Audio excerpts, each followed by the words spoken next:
Hi! I usually make content about music, personal stories, and fashion, but I am known to make video essays on occasion, and that's what I'm gonna do today because I want to talk to you about one of my favorite creators. You made literally one video essay and it was a year ago. Okay, well, you know what? I've been working on this video since November and I'm recording it in May, you know? Some things just take time. I was busy being depressed and anxious and not knowing what to do and struggling to get up to even start creating things. Okay, just start the video. Over the past 2 years, I've become enamored with any and all content involving Garrett. I know what you're thinking. I'm probably just in love with the guy, but that's not the case. Ever since I first saw him in a video of Shane's, I wanted to know more about Garrett, and as a content creator myself, I wanted to know what makes his videos so magnetizing. Why is his content so enthralling and interesting to me? Why are his videos so heartwarming? Why has he amassed a huge and dedicated following with a relatively small number of videos?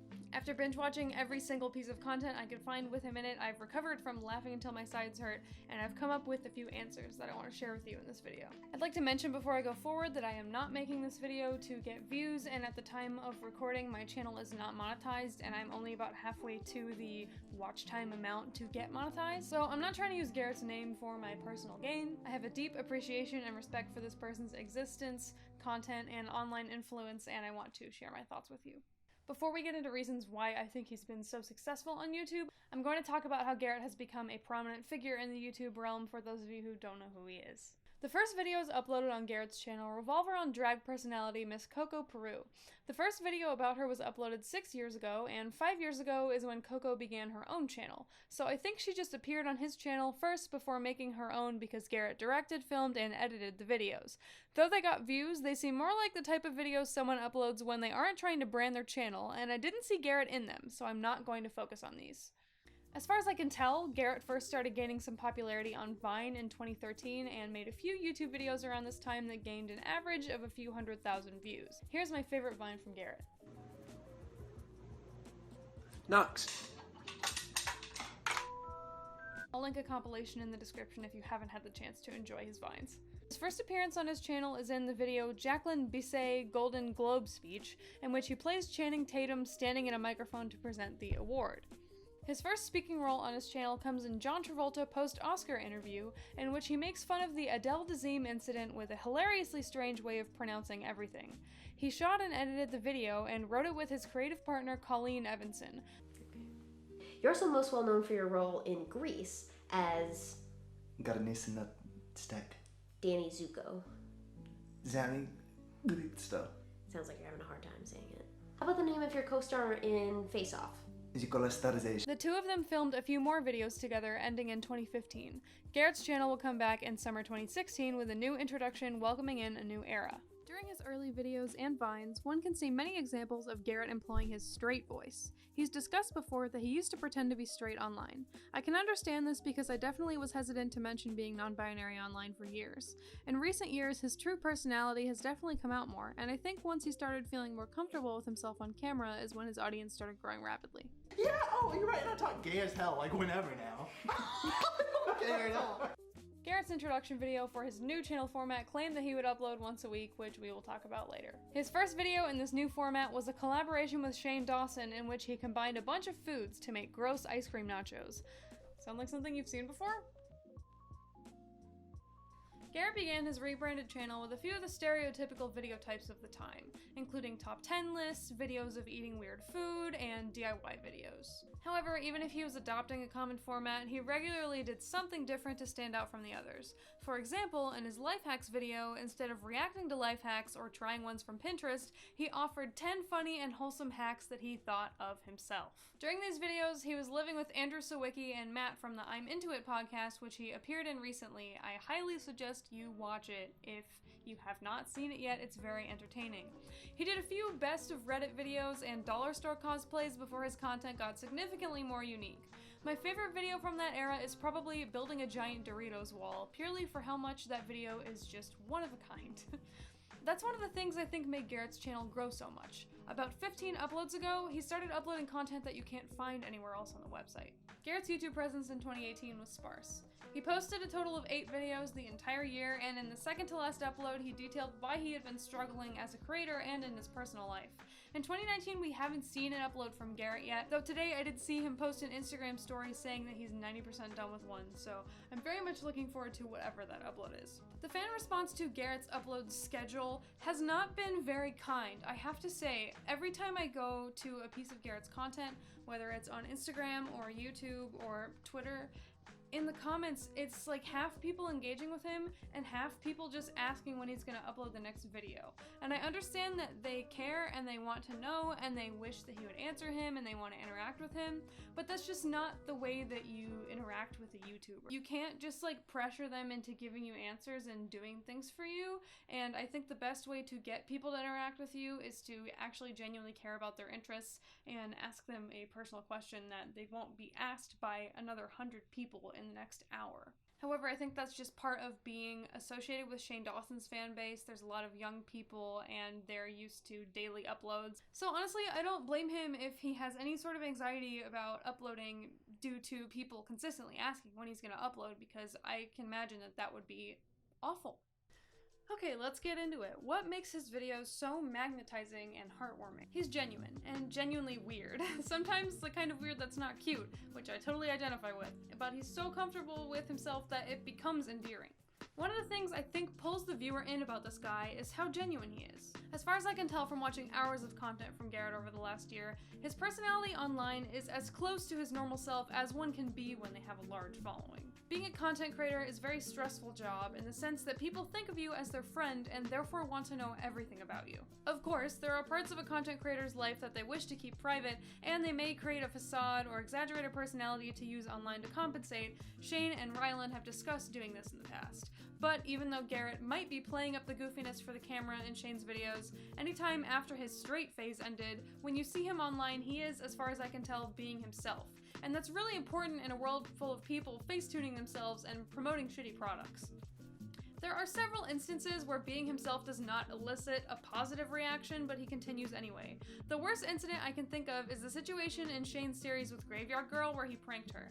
That elicited a somewhat negative reaction from the fan base. However, it's these mess-ups and misunderstandings that are the most effective in making me relate to and feel for him, because I've been consistently misunderstood and called a weirdo my entire life just for being myself. So, how is his content so interesting and enthralling that he has amassed such a huge and dedicated following with a relatively small number of videos? So, anyone who has seen their collaborative content or followed Shane and friends throughout recent years knows that Garrett was quickly adored by a portion of Shane's fan base once he started appearing on his channel. His first video after his new channel intro was uploaded was a collaboration with Shane, which was sure to draw people in, amassing 1.7 million views. I'm not saying this to discredit Garrett at all, because I'm sure the subscribers would have come in eventually because he's awesome, but it should be acknowledged, and I'm certain Garrett acknowledges this and is thankful for Shane helping his online presence grow. One of the most important reasons I think that he's drawn in so many people is that he has a passion for life that is infectious. Garrett is really not afraid to be himself. In his first video after the rebrand, he talks to strangers and tells a word inventor that he loves him. In his video with facts about himself, he admits to eating raw eggs every day and that he wanted to grow up to be an octopus. And I don't think he's just doing this to be LOL XD random, I actually believe him, because I kind of wanted to grow up to be a cartoon character. His warm interactions with animals and strangers throughout his videos exemplifies his passion for life. On his channel description, he says it himself. I love so many things about this world, and I just want to share those things with you. Life is fundamentally fun and fascinating. And while I see a lot of creators making videos to make money, to promote products, Garrett's over here just trying to give everybody a good time, and I really, really appreciate that. I also think that this attitude carries over into his online presence outside of YouTube, especially on Twitter. His account is dedicated to spreading positivity and reaching out to his fans. Here are some examples that I think really make him stand out from how other creators use Twitter.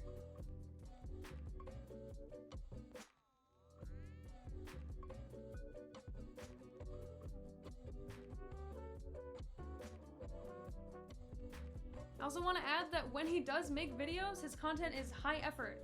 The editing is extravagant, it's very funny, it's very fast-paced, there's not a whole lot of gaps or drops in the pacing of the video, In his first video after the rebrand, he created a short song that plays over a clip of him buying ice cream at Baskin-Robbins, which foreshadowed the ridiculous amount of editing effort he would go on to put into each of his videos. I'll throw in a few examples of editing that I thought really took the viewing experience to the next level of enjoyment. Yo, now you know Vanessa. She put ice cream on my taco bell, yeah. Hey, yeah, Vanessa, she helped me put ice cream on my Taco Bell, yeah, yeah. Vanessa, she helped me put ice cream on my Taco Bell, yeah. I mean, it was a pretty common experience, like if you've been to Baskin-Robbins, you get it. Oh, you gotta get mocha for Karen. Oh yeah. Mocha for Karen. Vanessa was amazing, so as I was leaving, I told her that I loved her. I love you. But she forgot to say it back to me. To what's it called? Neon Carnival. Neon Carnival mode. Michael.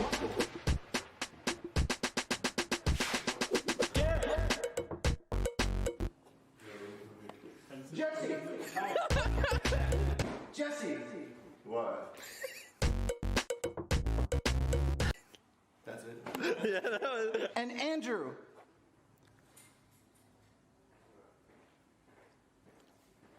Took a really long time.